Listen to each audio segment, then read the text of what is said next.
m'appelle Anne Chevalet, je suis responsable de la programmation du Musée olympique. Dans le cadre des Jeux olympiques de 2020, nous avons ici au Musée olympique deux expositions.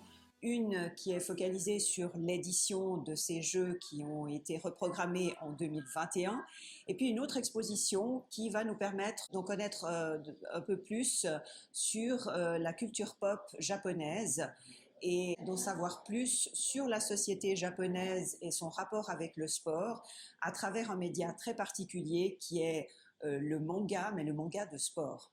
Cette exposition sur le manga de sport nous semblait intéressante pour découvrir la société japonaise, en savoir plus sur son histoire depuis la fin de la Deuxième Guerre mondiale jusqu'à nos jours, puisqu'en effet, c'est une façon, à travers le manga de sport, de découvrir le développement de cette société japonaise d'après-guerre, de suivre avec elle tous les grands changements, le boom économique, les Jeux de 64, les révoltes estudiantines, tous ces aspects-là, on les retrouve finalement dans les mangas de sport, à travers aussi l'influence que les sports occidentaux ont eu dans la pratique de certains sports au Japon, le rapport finalement que le sport entretient avec la société japonaise, et puis surtout aussi de voir les valeurs qui sont véhiculées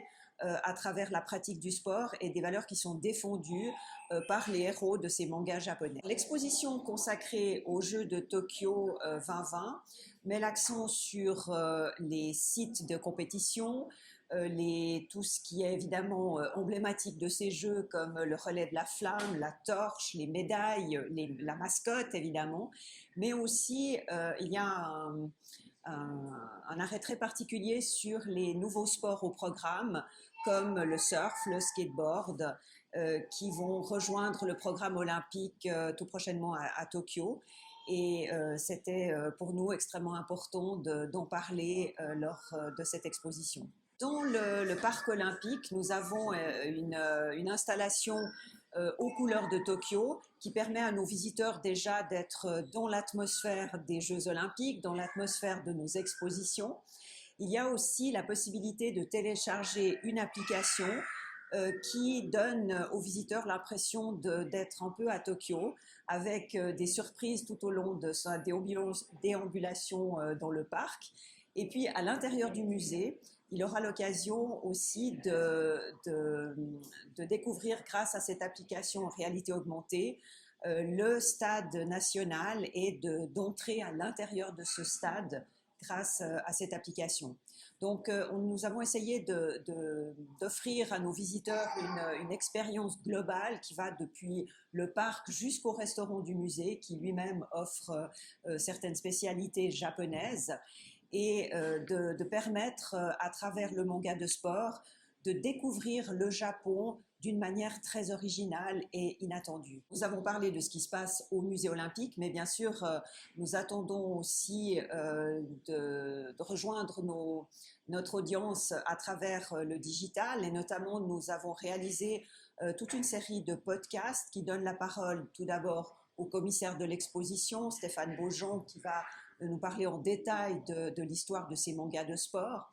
Nous avons aussi un podcast consacré à George Baumgartner, notre célèbre représentant roman au Japon depuis maintenant plusieurs années, et qui nous brosse un portrait extrêmement intéressant du Japon depuis 64, mais aussi avec les nouveaux challenges qui sont en fait présentés avec cette édition des Jeux de Tokyo 2020. Il y aura aussi, si on revient au manga, nous aurons un événement live avec Urasawa. Urasawa, ce mangaka qui nous a gentiment réalisé l'affiche du programme Sport X Manga, qui sera avec nous depuis Tokyo pour nous parler un peu plus de son expérience de mangaka, de son travail sur le manga de sport et de la manière dont il a abordé l'affiche que nous lui avons commanditée pour ce programme au Musée olympique. Nous attendons, toute l'équipe du Musée olympique se fait une joie d'accueillir les visiteurs au musée. Il n'y a pas besoin d'être spécialiste du manga pour apprécier cette exposition. C'est vraiment tout un programme qui est fait pour ceux qui aiment le sport, les Jeux olympiques et qui ont une très grande curiosité pour le Japon.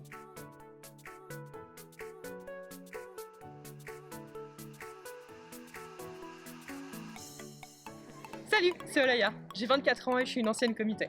L'exposition était très intéressante, très enrichissante, on a vu plein de choses, elle était ultra ludique. On a même fait un passage par les sports paralympiques et comment est-ce qu'ils ont été apportés dans les mangas pour que les Japonais et de manière générale la communauté internationale ait une meilleure vue dessus. C'est très intéressant parce que c'est souvent quelque chose qui est laissé de côté à cause de l'opinion que les gens ont sur les personnes qui sont dans les Paralympiques. Donc c'était très bien.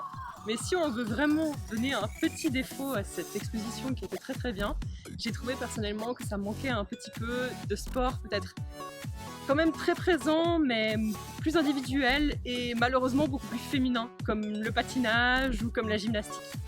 J'ai appris pas mal de choses dans cette exposition et elle était très bien mise en place pour être ludique autant pour les adultes que les enfants.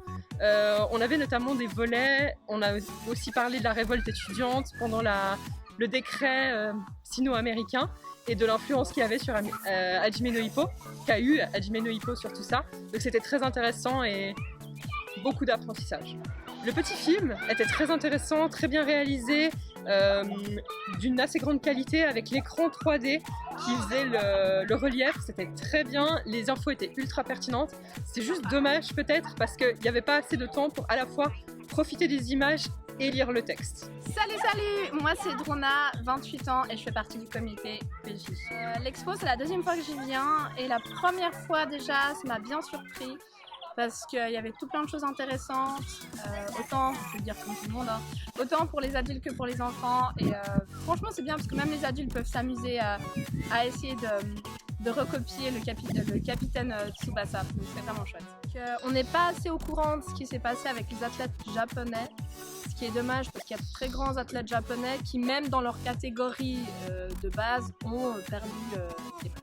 C'est assez intéressant parce que l'exposition, la deuxième partie de l'exposition, on découvre qu'il y a des nouveaux sports qui font partie de Tokyo 2020, dont le skate et ça c'est assez chouette.